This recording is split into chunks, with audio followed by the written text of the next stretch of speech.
Berwisata akan jauh lebih mengasyikan apabila kita menggunakan moda transportasi yang tepat. Salah satunya seperti bus pariwisata. Tentunya, bus wisata ini menjadi salah satu dari bentuk pengembangan konsep perencanaan destinasi yang dilaksanakan dan juga konsep keselamatan berkendara bus wisata sebagai penunjang transportasi yang ramah, aman, dan juga nyaman.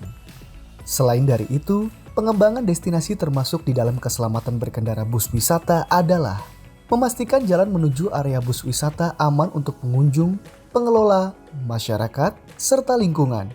Memastikan kendaraan yang digunakan untuk bus wisata memenuhi standar keselamatan dan kelengkapan yang baku.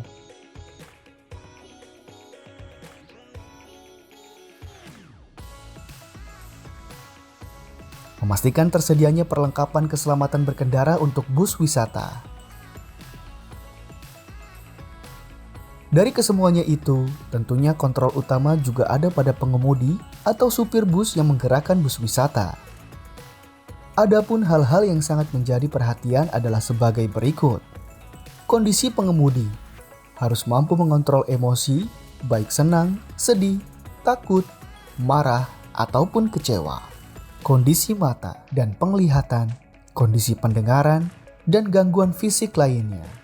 Kemudian juga pada karakteristik pengemudi seperti aggressive driving dengan tingkat resiko yang tinggi, kebut-kebutan, dan tidak mematuhi aturan yang berlaku. Driving ini adalah driving yang sangat dihindari. Safety driving, di mana driver sudah memiliki pengalaman dan skill yang baik. Defensive driving, sangat responsibel terhadap kondisi-kondisi tertentu. Yang paling penting dan selalu terjadi adalah keadaan kantuk yang dirasakan oleh supir bus. Hal ini dikarenakan mengemudi dengan jarak yang jauh, mengemudi di jalan yang sama dan menjadi jenuh, mengemudi di malam hari setelah bekerja seharian, makan makanan berkarbohidrat tinggi, terdapat gangguan kesehatan yang menyebabkan kondisi fisik menurun.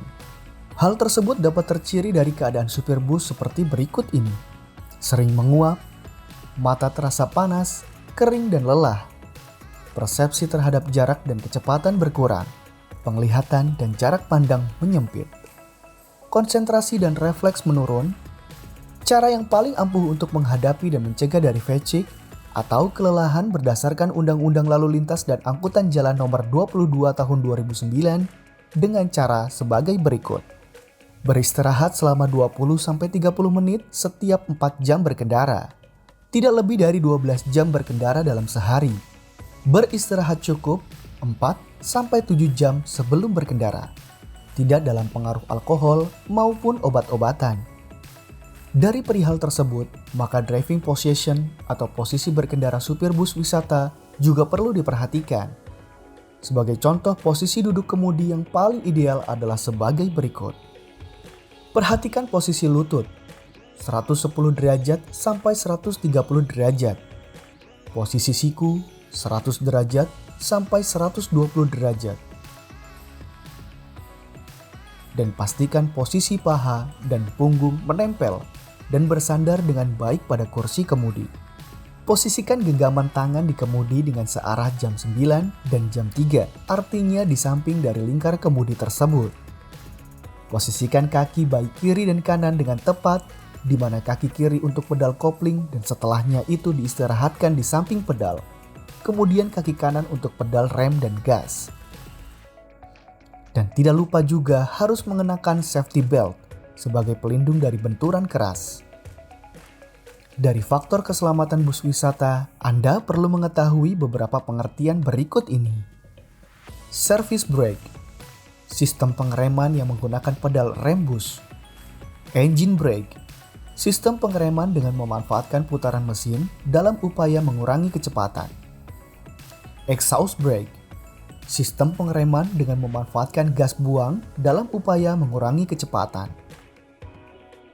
Air tank, rangka engine yang digunakan untuk menyimpan dan menyuplai angin yang dibutuhkan untuk mendorong sistem rem dan kopling pada bus dengan sistem rem pneumatik. Pneumatic brake system adalah sistem rem yang menggunakan tekanan angin yang disimpan dalam rangka angin pada bus. Di samping itu, kondisi ban harus selalu diinspeksi dengan baik dari menjaga kestabilan berupa balancing ataupun spurring, menjaga tekanan udara ban, perhatikan bagaimana velg dan juga tire simbol yang berisi informasi pada ban, diantaranya seperti tahun pembuatan ban. Lalu pengecekan pengereman, karena rem itu sangat penting dan yang perlu dilakukan adalah sebagai berikut. Pengecekan hydraulic system berupa cek jumlah fluida, viskositas fluida, kebocoran, bahkan fungsionalnya. Pneumatic system, yang perlu dicek adalah tekanan udara, cek kebocoran tekanan udara, air kondensasi dalam tangki udara, cek fungsional. Dan pneumatic hydraulic, di mana fluida adakah kebocoran, air kondensasi dalam tangki udara, dan fungsional harus diperhatikan. Tentunya saat berkendara, area blind spot atau area supir dapat melihat juga perlu diperhatikan. Seperti halnya pada video berikut ini, di mana jarak pandang terbagi menjadi 3 bagian, yaitu zona melihat. Zona yang secara jarak akan sangat aman dari kendaraan di depan atau spot yang ada di depan kendaraan. Zona analisa, di mana supir harus menganalisa apakah jarak tersebut aman dalam kendali reaksi apabila terjadi hal yang tidak diinginkan. Zona reaksi, di mana zona ini terlalu dekat dan menjadi area dengan jarak pandang tersempit untuk melihat ke depan dari spot kendaraan di depan bus. Itulah beberapa hal yang perlu diperhatikan agar perjalanan wisata menggunakan bus wisata terasa aman dan nyaman.